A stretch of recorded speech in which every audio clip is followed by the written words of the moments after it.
Okay, great to see everyone. How about the weather? So hats off to Mother Nature and being able to get a great day in, and it was really a great weekend. It started with our first annual Big Orange Golf Classic for our former players. We actually had a hole-in-one. We got an opportunity to give a Mercedes-Benz away, so that was great. And then all of our former players being into town was outstanding, and makes for a great environment. And then today, our fan base continues to prove why they're the best fan base in the country. A little over 63,000 with the threat of severe weather. They still come out. The autograph session prior, again, thank you, Vol Nation, because you continue to show the entire country the power of Tennessee. Also thank Rick Barnes and Beth Sullivan, our honorary coaches, and being around our football team this week and being around. That was great to be able to involve them into our football family and our football program. As a coach, you go into a spring game, and the thing you want to see is you want to see a clean game. You want to see a clean scrimmage, not a lot of penalties. I thought from the discipline standpoint, that was great to see. We didn't really turn the football over on offense, which is great to see. On the flip side, again, it's been a point of contention all spring. We need to force ball disruptions. I thought our defensive backs, did a great job of knocking the ball out. We have to find some receivers that can catch the football and advance the football. Was not particularly pleased with that area, but they'll get it right. And a lot of things to teach on, a lot of things to move forward into spring football. But again, for the most part, I thought a very, very productive spring, especially when you add the 13 individuals that had to sit out spring. But as I've said, and I'll continuously say, is this summer is absolutely critical for the development of this football team. What went into naming, I guess, Josh Dobbs, first Peyton winner, and then Cam Sutton, Al Wilson? Well, first of all, Peyton Manning and Al Wilson, they're Tennessee football. And it's very fitting that, Josh Dobbs would win it on offense and Cam Sutton on defense. Those two individuals have a consistency in their play each and every day. They're great, great competitors. I think you witnessed that in the quarterback challenge. And I think very worthy of winning those awards. What kind of disappointment, I guess, is there that there was the distraction involving Vaughn? Well, I don't want that to take away from all the great things that are going on in this football program. That's an ongoing situation. He's suspended indefinitely, but there's consequences for choices and actions, and we constantly educate our players. And it's not an illustration of our football program. We have tremendous, tremendous kids in our football program. I'm disappointed, but we have to move forward. And we have a lot of great kids and a lot of things going on here. I know people try to use that against us, but we have great kids. I think that's been proven with our community service, our academic excellence, and we'll continue to move forward. But there are consequences for actions. How valuable is Jalen Reeves-Davis to your defense? Invaluable. He knows all the linebacker spots. He brings an energy about himself. He has great instincts. That was evidenced by his play on special teams his freshman year, and he's becoming one of our leaders on defense and one of our leaders on this football team. Butch, obviously with so many guys out, I guess you weren't going to get a full picture of what the team could be, but did you see some individual, moments of guys showing what they can do, like Cam, like Josh? Yeah, I did.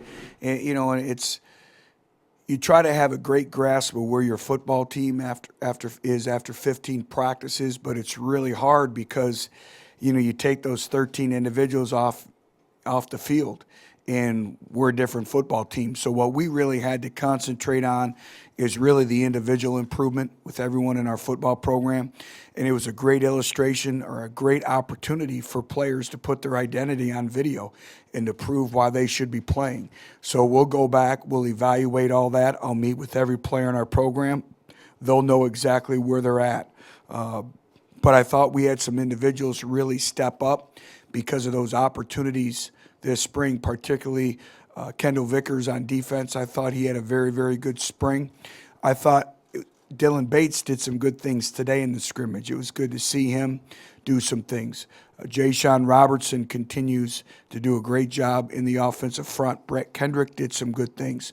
But, you know, it's you still don't know where you're at as a football team because of it. And that's why this offseason, the strength and conditioning, the sessions that we get with them from a meeting standpoint, every meeting, every workout session is very, very important for this football team. Butch, could you elaborate on, you said that what goes forward now with this summer is very critical. Just elaborate on what has to happen until you get your hands on them again. Sure. Well, right now we'll have a team meeting at 4:30. We'll lay out the plans for the summer. We'll talk about where we need to go as a football team, especially in the leadership. You know, great leaders, it's hard. You make everyone around you accountable. And first of all, you're accountable to yourself. But, you know, when you spoke about the leadership awards, we need an Al Wilson.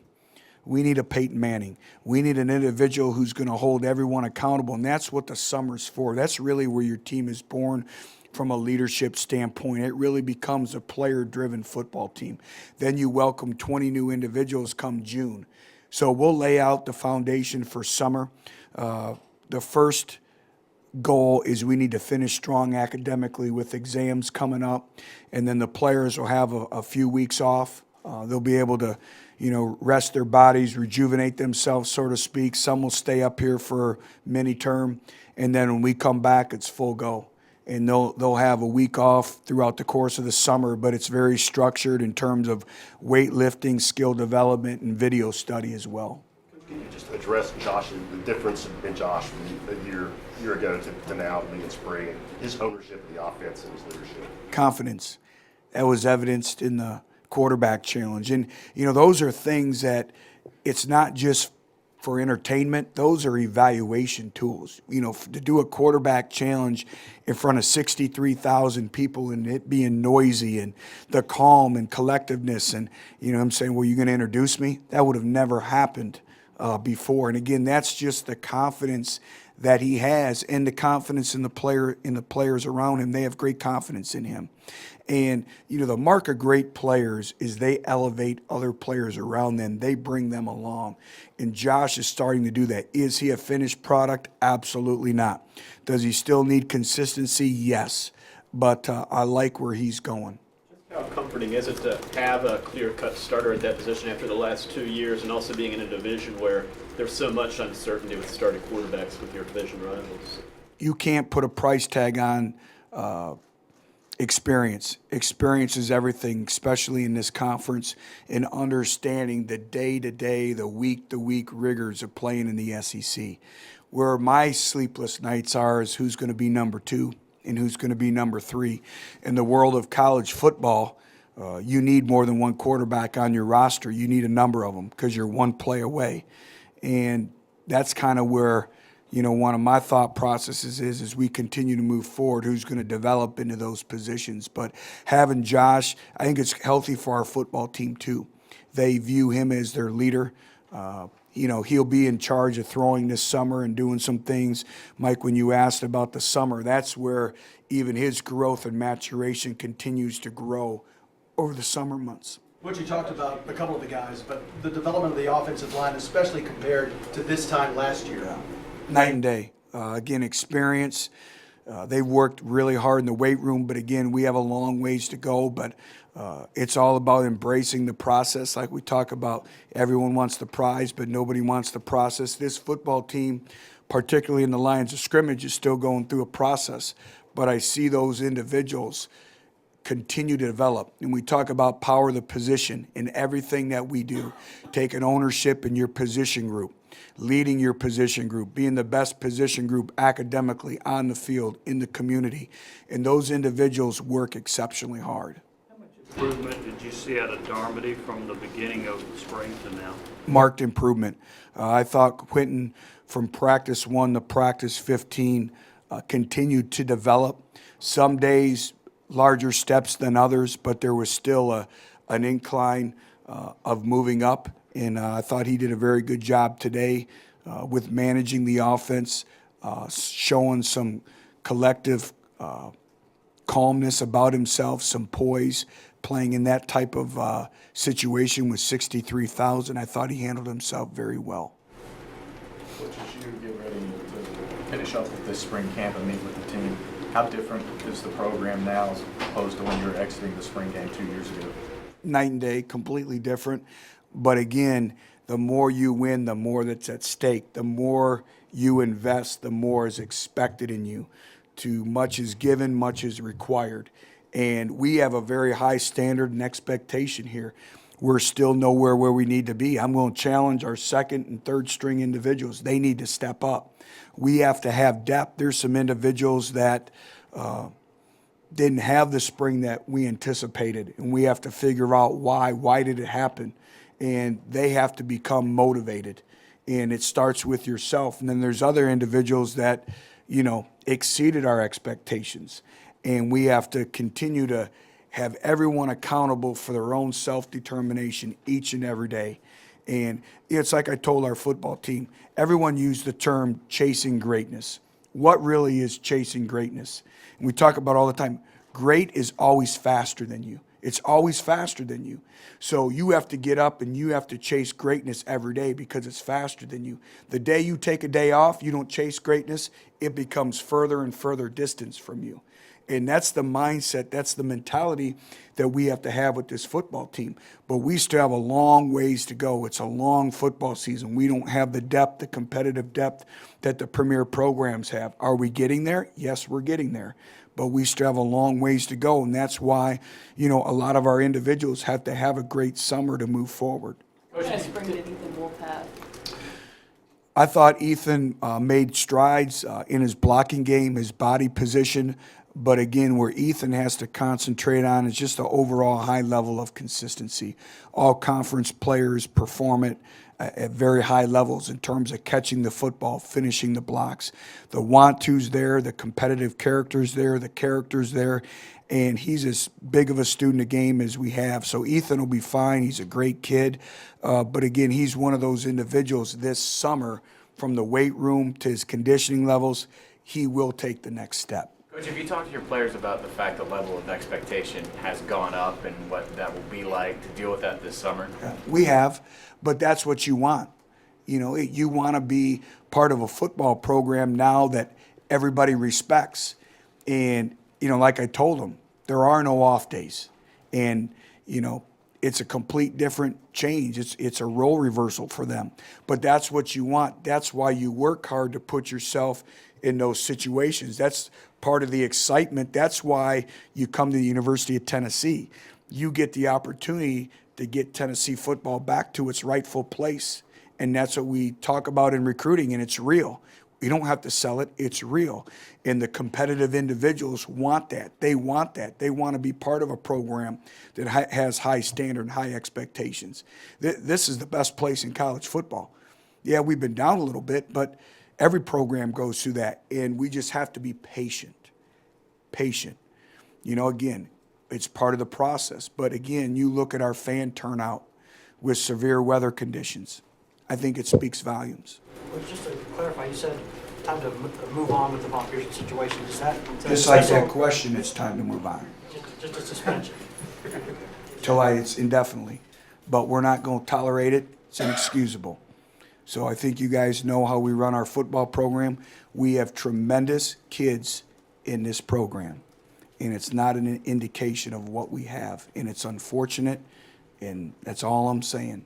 You talked about the wide receivers maybe not having the day you wanted them to.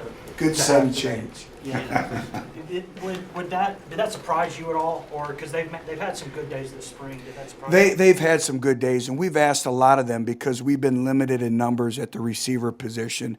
For instance, Josh Smith. Josh Smith will be fine. Josh Smith is a competitive young man. He shouldn't even really be out there. The inordinate amount of reps that he's had to take, and he had no really winter conditioning. And so much of winning on the edges is being in great physical condition. So Coach Zani does a great job. We have very, very good kids out on the perimeter, so I know they will come back exceptionally strong. But it's my job as the caretaker of Tennessee football to challenge everyone in our football program, and it starts with myself, it starts with our coaching staff, and it works down to our players as well. You talked about ball disruptions. Seems like when those do happen, Cam Sutton's always in the mix. How much of that is natural ability and nose for the football? How much of it is a developed skill? Well, great players find a way to make plays. Great players are always around the football. We always talk to our players about when you play with great effort, you get the bounces. For some reason, the ball just bounces your way. The ball finds you when you play with great effort.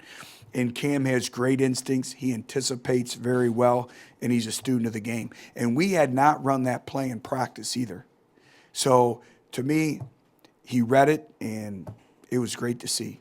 Which several people have asked how the team and the program have evolved over now this year, third spring game.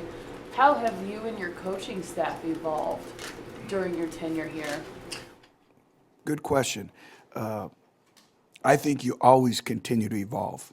In life, you're always evolving. You're always getting better each and every day. I think change is good. I think Coach DeBoard coming in has had some energy to our football program, not just from our players, but from our coaching staff. He brings a level of expertise. He brings a level of experience, going out, visiting places. You look at the individuals now we have involved in our football organization, our football family, from recruiting to sports science to nutrition. It's the full gamut from A to Z. And it's a large, daunting task when you run an organization like this, but I'm very proud of the people that we have in place. We have tremendous people, but we continue to evolve. You're always searching for great things. We want to lead the country in innovation in everything that we do, from spring games to, game day environment. One of the things we have to do an even better job here is selling Neyland Stadium. You're talking about one of the greatest college football venues in the country, 102-455, coupled with the greatest fan base. You don't need to stay at home and watch it on TV.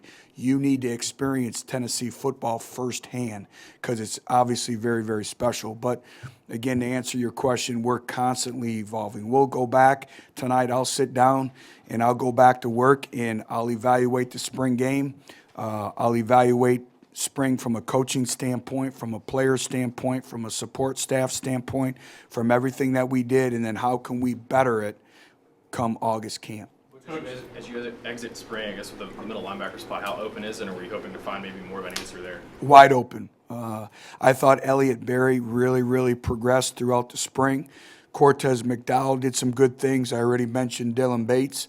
But, when we get Kirkland back, when we get Johnson back, that's really going to help us. That'll add to the competitive depth that we talk about. Then we'll welcome our signees here as well. But we need some individuals at that position to have great summers to step up for us in August camp. And again, help Jalen Reeves-Maben. Coach, two questions. Any new injuries from today? And then are there any guys that have been out in the spring that you might not have for the summer or even into fall camp while they're out? Yes, that's the positive thing. We're 2 for 2. No injuries that I know of. So that's always a positive. And that's really your worst fear as a football coach, particularly ending the spring game, is, coming out and having an injury or two that really sets back a young man's growth and development. So we didn't have any injuries, which is great. And then your next question on the individuals that were injured, they're all scheduled. They're on schedule or they're ahead of schedule. So that's been great to see as well. And they've done a great job. Jason McVay does a great job, all of our doctors. But our players, when you talk about evolving and all that, that's one of the evolutions of our football team. Our players are in the training room all the time. They understand the importance of taking care of their bodies and being in there, and it starts with Jason, and they do a great job. What was Ladero's injury? Ladero had basically a hamstring pull and some different things that way nagging him. And so, again, we wanted to hold him out. If it was a game, could he have gone? Yeah, probably. But there was no need to risk further, damage for a spring game. You mentioned Dormady. What did you think about Jauan Jennings today? Obviously, he was live. Yeah. And to his credit, he wants to be live. And that's kind of Jauan Jennings' skill set, is to play live, because we all saw he's an explosive player. He could make plays when the ball is in his hands. Obviously, we have to work on the throw game, which he knows that. But I thought you talk about from practice 1 to practice 15 of managing the line of scrimmage, getting everyone lined up, calling the play, checking the appropriate protection, handling the different tempos. I thought Jauan did a very, very good job. And as we know, he can make some plays when he has the ball in his hands. Coach, this is the first year you didn't lead the team out of the tunnel. Is there any significance to that? You're very perceptive. No. The reason why I didn't is I had to do the SEC Network interview on the 10-yard line, and I was back talking with Peyton Manning. So I wanted to see things also from a different perspective. You know, I'm always up front. I wanted to kind of watch our players at the end in running out, which, you know, come the football season will be running through the tee. But there is no significance there. It was a combination of interviews and also being with Peyton. Seeing the spring games through the years, even just here, evolve as a recruiting showpiece, I guess? Well, it's all about recruiting and putting your best foot forward each and every day. And I think it's around the country as spring games have kind of been a platform for recruiting and unofficial visits and all that. And that's part of the constant acceleration of recruiting. I thought our administration did a great job with the spring game, but really any great environment's fan activated, and we couldn't have a great environment without our fan base, and they were outstanding. Obviously, Sterl does a great job of really getting everyone involved. I want to challenge Vol Nation. The one thing that is missing from our game day environment is I'd like to have a real quick first down chant when our offense gets a first down. And, again, it's keeping our student section, it's keeping our fans actively involved in the game. So just a quick first down chant. So if you have any suggestions, email them to Jason Yellen, and he'll take care of it. Thank you. Thanks, everyone. Have a good weekend. Thanks for coming out.